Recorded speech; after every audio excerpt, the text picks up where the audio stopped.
दोस्तों, भगवान श्री कृष्ण की प्रेमिका राधा का जिक्र विष्णु पद्म पुराण और ब्रह्म वैवर्त पुराण में मिलता है। राधा और रुक्मणी दोनों ही कृष्ण के उम्र में बड़ी थी। मान्यता और किंवदंतियों के अनुसार राधा के बारे में बहुत कुछ कहा जाता है। आइए जानते हैं कि राधा के पति कौन थे और क्यों राधा का हुआ उनसे विवाह। जानने के लिए अंत तक बने रहिए हमारे साथ। नमस्कार दोस्तों, स्वागत है आपका हमारे यूट्यूब चैनल कर्मा में। वैवर्त पुराण की एक पौराणिक कथा के अनुसार श्री कृष्ण के साथ राधा गोलोक में रहती थी। एक बार उनकी अनुपस्थिति में श्री कृष्ण अपनी दूसरी पत्नी बिरजा के साथ घूम रहे थे। तभी राधा आ गईं और वे बिरजा पर नाराज होकर वहां से चली गईं। श्री कृष्ण के सेवक और मित्र श्री दामा को राधा का ये व्यवहार ठीक नहीं लगा और वे राधा को भला बुरा कहने लगे। राधा ने क्रोधित होकर श्री दामा को अगले जन्म में शंखचूड़ नामक राक्षस बनने का श्राप दे दिया।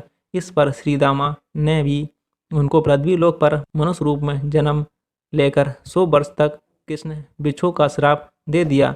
राधा को जब श्राप मिला तब श्री कृष्ण ने उनसे कहा कि तुम्हारा मनुष्य रूप में जन्म तो होगा, लेकिन तुम सदैव मेरे पास रहोगी।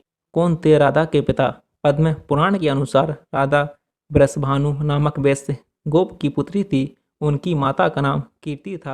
उनका नाम वृषभानु कुमारी पड़ा। बरसाना राधा के पिता वृषभानु का निवास स्थान था। कुछ विद्वान मानते हैं कि राधा जी का जन्म यमुना के निकट स्थित रावल ग्राम में हुआ था, जो बाद में उनके पिता बरसाना में बस गए। लेकिन अधिकतर मानते हैं कि उनका जन्म बरसाना में हुआ था। कहते हैं कि निरग पुत्र राजा सुचंद्र और पितरों की मानसी कन्या कलावती ने 12 वर्षों तक तप करके ब्रह्मदेव से राधा को पुत्री रूप में प्राप्ति का वरदान मांगा था। इसी के परिणाम स्वरूप द्वापर में ये दोनों वृषभानु और रानी कीर्ति नाम से जन्मे और फिर दोनों पत्नी बने। कौन थे राधा के पति? ब्रह्मवैवर्त पुराण के प्रतिखंड 2 के अध्याय 49 के श्लोक 39 और 40 के अनुसार राधा जब बड़ी हुई तो उनके माता पिता ने रायण नामक एक वैश्य के साथ उसका संबंध निश्चित कर दिया।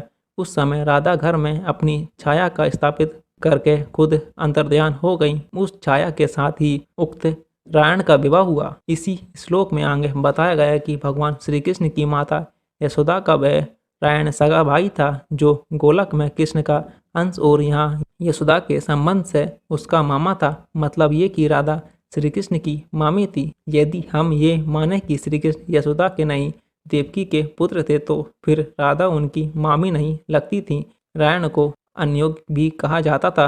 पिछले जन्म में राधा का पति रायण गोलोक में श्री कृष्ण का अंशभूत गोप था। तो साथ ही उस तरह हमने जाना कि जब श्री कृष्ण ने नहीं किया राधा से विवाह तो उनके पति कौन थे। वीडियो पसंद आई हो तो वीडियो को लाइक करें। अगर आपने चैनल को सब्सक्राइब नहीं किया तो कृपया कर चैनल को सब्सक्राइब करें। साथ ही साथ बेल आइकन को भी क्लिक करें। धन्यवाद।